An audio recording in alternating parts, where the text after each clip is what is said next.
Yeah, good morning, students. Yeah, so good morning to all the third year comedy students. So this is Dr. Sunil Kumar. So as you know that in the last class we were discussing about diuretics. Yeah, let's continue the discussion of diuretics today by beginning with classification. Yeah, let me share the screen.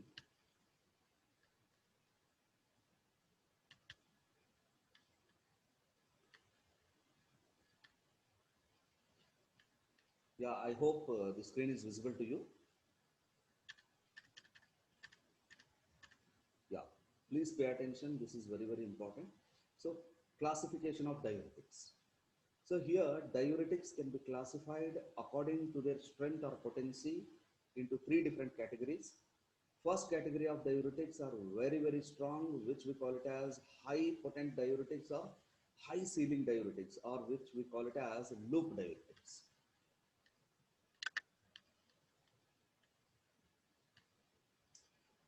Yeah, you can see here. So this is the first category of diuretics that is called as high ceiling or loop diuretics or high potent diuretics. Okay.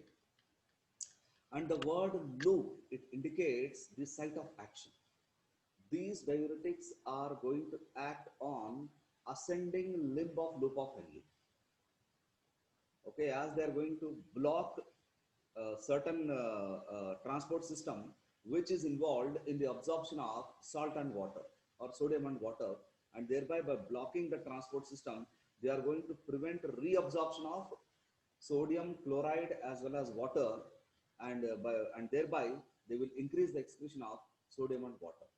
Okay, and that particular transport system that is inhibited by these diuretics at the loop of Henle or ascending limb of loop of Henle, it is called as sodium potassium chloride co-transport. So this is a transport system which is blocked by high ceiling or loop diuretics. Okay, so that will be discussed. That will be discussed when I uh, when I discuss individual diuretics. So this will be taken in detail. And coming to the different drugs available in this classification, so the basic ring uh, here is sulfamoyl. Okay, so all the drugs are sulfamoyl derivatives, and you can see the structure of one of the drug that is called furosemide, or which is a very uh, famous drug, or which can be used not only in congestive heart failure, which can be also used in many cases of poisoning, where poison which is absorbed in the systemic circulation has to be eliminated at an earliest through urination. Okay, so furosemide or furosemide can be used.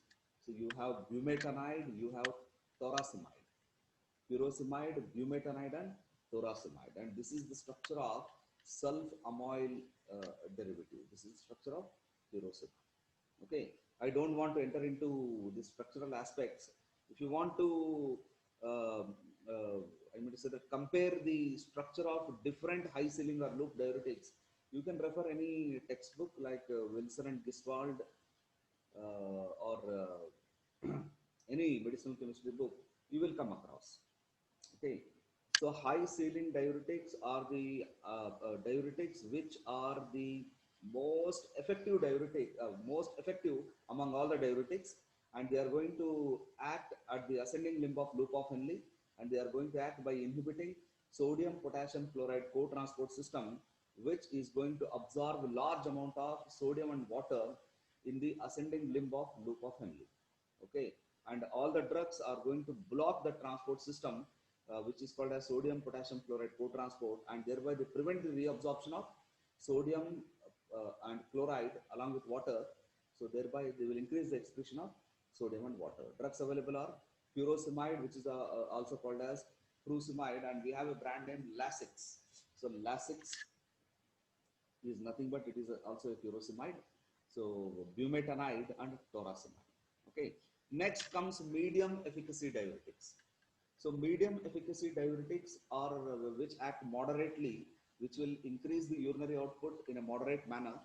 So medium efficacy diuretics, they are further classified as benzothiazidines as well as thiazide-like diuretics. Thiazide-like diuretics.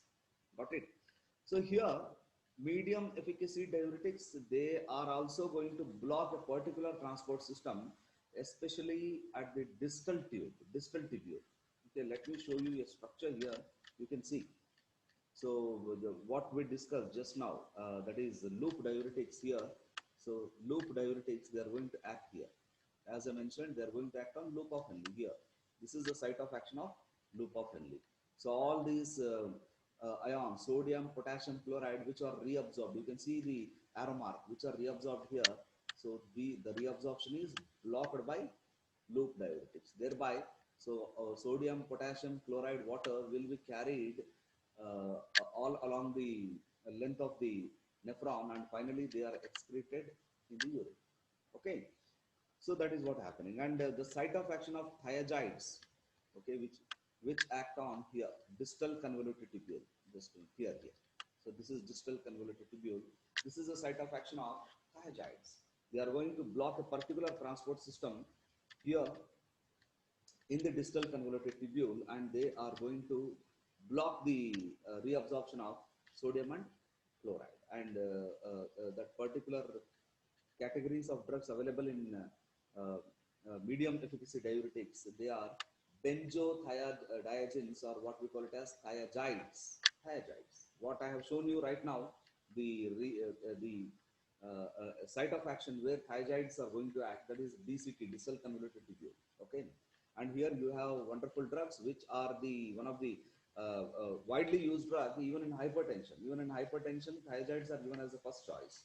Okay, so you have hydrochlorothiazide, benzthiazide, hydroflumethiazide, and flopamide.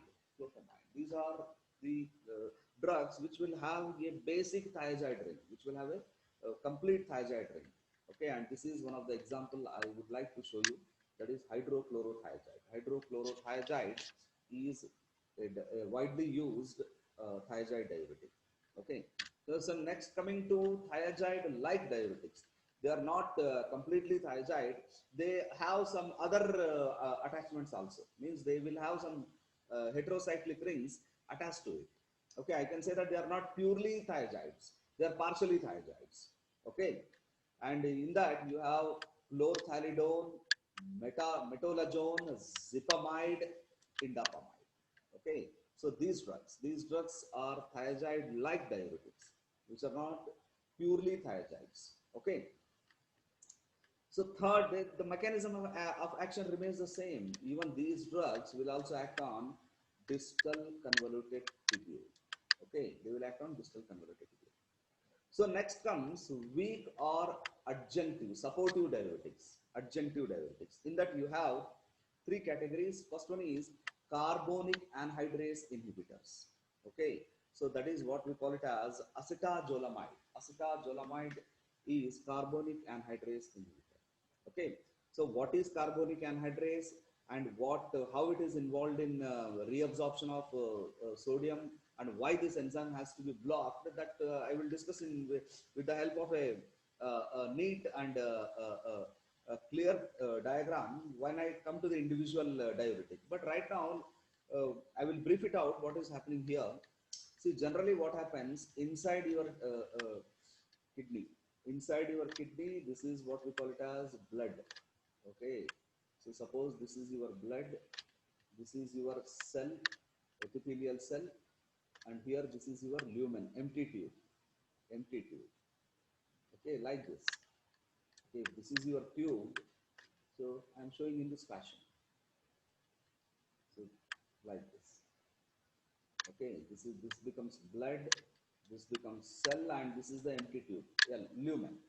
Okay, so generally reabsorption occurs, reabsorption of sodium, if you consider how sodium will be reabsorbed or potassium will be reabsorbed in this fashion. First from lumen, it will enter into epithelial cell, sodium, and from epithelial cell, it will be reabsorbed in the blood. Okay, this is how reabsorption takes place.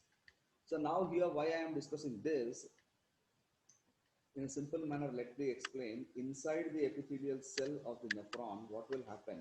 Carbon dioxide and water, generally.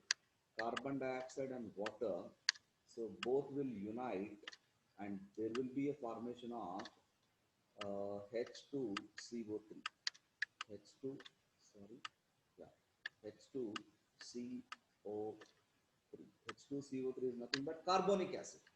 Okay, and this reaction, carbon dioxide and water combining and forming carbonic acid, it is catalyzed by an enzyme which we call it as Ca. Ca is nothing but carbonic anhydrase. Carbonic anhydrase. I will show this picture very clearly. Don't worry.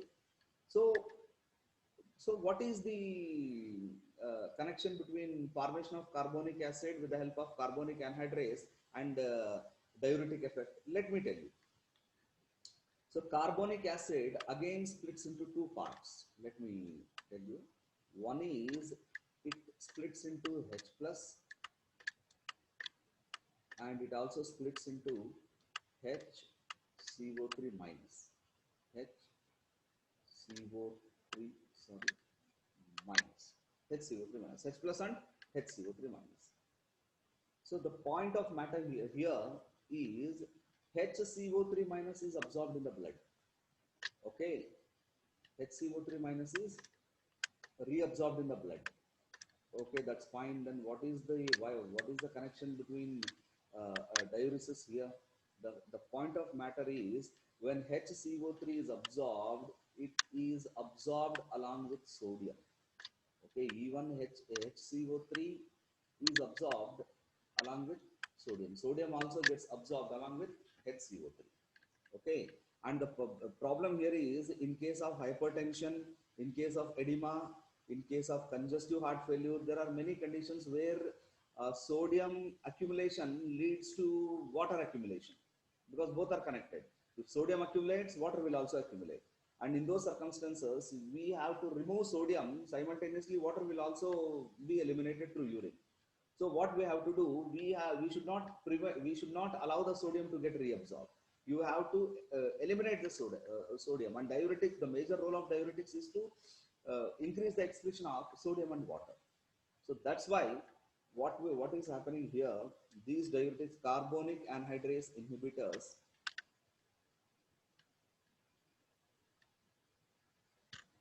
So carbonic anhydrase inhibitors, what they are doing, they are going to inhibit this enzyme Ca, that is carbonic anhydrase. Minus sign indicates inhibition. So when carbonic anhydrase is inhibitor, carbon dioxide and water, even though they unite, they won't, they doesn't gets converted into carbonic acid. Carbonic acid is not formed. When carbonic acid is not formed, bicarbonate HCO3 minus is not formed. Okay, when HCO3 minus is not formed, definitely HCO3 minus will not be absorbed, and when it is not absorbed, it doesn't take the help of sodium. Sodium is also not getting absorbed. Am I right? So thereby you are preventing the reabsorption of sodium. So that is the mechanism of action of carbonic anhydrase inhibitors like acetazolamide, that we will discuss when I come to the individual diuretic. Okay, and one of the major problem with diuretic is hypokalemia. One of the major side effect of diuretics, as we have discussed, it is hypokalemia. Do you know what is hypokalemia? Hypokalemia is decreased potassium levels in the blood. Okay, so why potassium levels decreases? The reason here is, please try to understand. So along with sodium, so first you should understand what are the things what are the ions whose excretion is facilitated by diuretics. By using diuretics, sodium will be excreted out, chloride will be excreted out, Cl minus.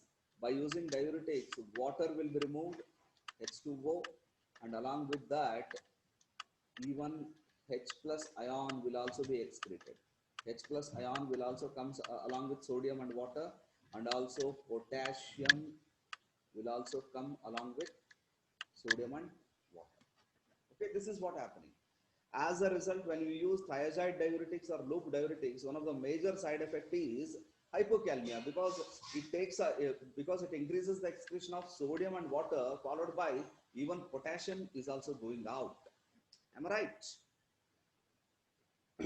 So that is a problem. And you may ask the question, sir, why potassium is going out? There is a reason here. Let me show you a simple diagram. You will understand why potassium, why there is hypo, why there is hypokalemia with diuretics. Let me share you that. Just a minute.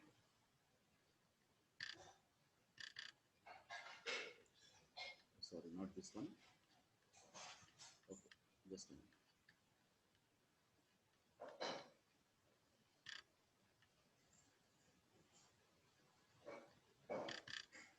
Yeah, I think this slide is visible to everyone. So please observe. Let me zoom it here. Slightly, I would like to zoom. Yeah, here you can see. So what happens here when you block the excretion of sodium? When you block the reabsorption of sodium in a particular part of the nephron, either it may be in ascending limb of loop of Henle or it may be in distal tubule. What happens? Large amount of sodium load. Please try to understand it. Large amount of sodium load will reach us here in this part. Am I right? Because the reabsorption which is occurring in PCT, reabsorption which is occurring in loop of Henle, reabsorption which is occurring in distal convoluted tubule. If you are going to block, that sodium load will be carried to the collecting duct. And here, when excess amount of sodium comes here in the collecting duct, that excess sodium load will trigger aldosterone, will trigger the release of aldosterone. Aldosterone will be released. Okay, is it clear? From adrenal cortex. From adrenal cortex, aldosterone will be released. Okay, and when aldosterone will be released here, what will happen? Aldosterone will start reabsorbing sodium and it will release potassium. Okay, so sodium reabsorption occurs followed by potassium excretion will occur. Okay, so however, sodium reabsorption doesn't get affected because your sodium load is very high here. Even certain amount of sodium, if it is reabsorbed, it doesn't disturb your diuresis. Okay, but the problem is if certain amount of sodium is reabsorbed, it releases a certain amount of potassium into your lumen. Okay, potassium will be released, and that potassium release will cause a severe problem because the potassium levels will fall down in your blood, and that is the reason behind hypokalemia. As a result, blood potassium levels will decrease. You can see the arrow mark here. So sodium is reabsorbed, okay, and here potassium is excreted out. Okay, along with sodium, sodium. So suppose you have, for example, some 50 sodium ions. Okay, 5 sodium ions will be reabsorbed. You have 45. 45 will be excreted. That's why diuresis will go on. But whatever the 5 sodium ions that are reabsorbed, in place of that, some 5 potassium ions will be released into your collecting duct. Okay, and this when it happens continuously, definitely there is a severe loss of potassium. Am I right? That is what we call it as hypokalemia. You can see here, enhanced sodium delivery results in potassium loss in the collecting duct. Because in the collecting duct, when sodium load increases, sodium reabsorbs, aldosterone will be triggered, stimulated when sodium comes into the collecting duct. Okay, and aldosterone increases sodium reabsorption and it will release potassium. Okay, and potassium will come along with sodium. Okay, so because you may have a question, sir, when sodium is reabsorbed, what is the use of diuresis here? Sodium reabsorption is not high. Sodium reabsorption may occur, but that doesn't disturb your diuresis because the sodium load is very high. Out of 50 sodium ions, if 4 to 5 sodium ions are reabsorbed, that's not a big problem. Okay, so already you have enough sodium in your body. Your intention is to remove the sodium. That's why that slight reabsorption doesn't cause a problem. But compensating sodium reabsorption, potassium will be released out. Okay, and this potassium which comes out when sodium is reabsorbed, that will cause severe decrease in potassium levels in the blood. That is called hypokalemia. Okay, I think you got it. Yeah. So we will discuss when I discuss thyroids and loop diuretics.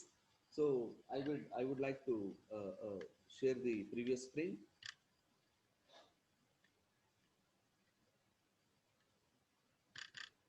Yeah, coming back to our previous screen. So that is the problem. And as I told you, when these diuretics, when as they are going to cause hypokalemia, you have to protect potassium. You have to protect potassium. Either you have to give potassium supplement to the patient, or you have to use such a diuretic which will conserve potassium, which will not allow the potassium to go to get to go out of your blood or to go out of your urine. Am I right? You have to protect the potassium. So that's why we are using potassium sparing diuretics. Here you can see this is potassium sparing diuretics, which is going to conserve potassium. And as I told you, heavy sodium load due to diuretics that reaches the collecting duct will trigger the stimulation of aldosterone, and aldosterone will reabsorb sodium and it will excrete potassium. That's why you are going to block the aldosterone by using a drug that is called spironolactone, and thereby you are preventing the reabsorption of sodium at the collecting duct, and thereby you are going to prevent the excretion of potassium. Okay. So next is inhibitors of renal epithelial sodium channel. Am I right? So this is also very important. So renal, these drugs, they will block sodium reabsorption by inhibiting renal epithelial sodium channel. Am I right?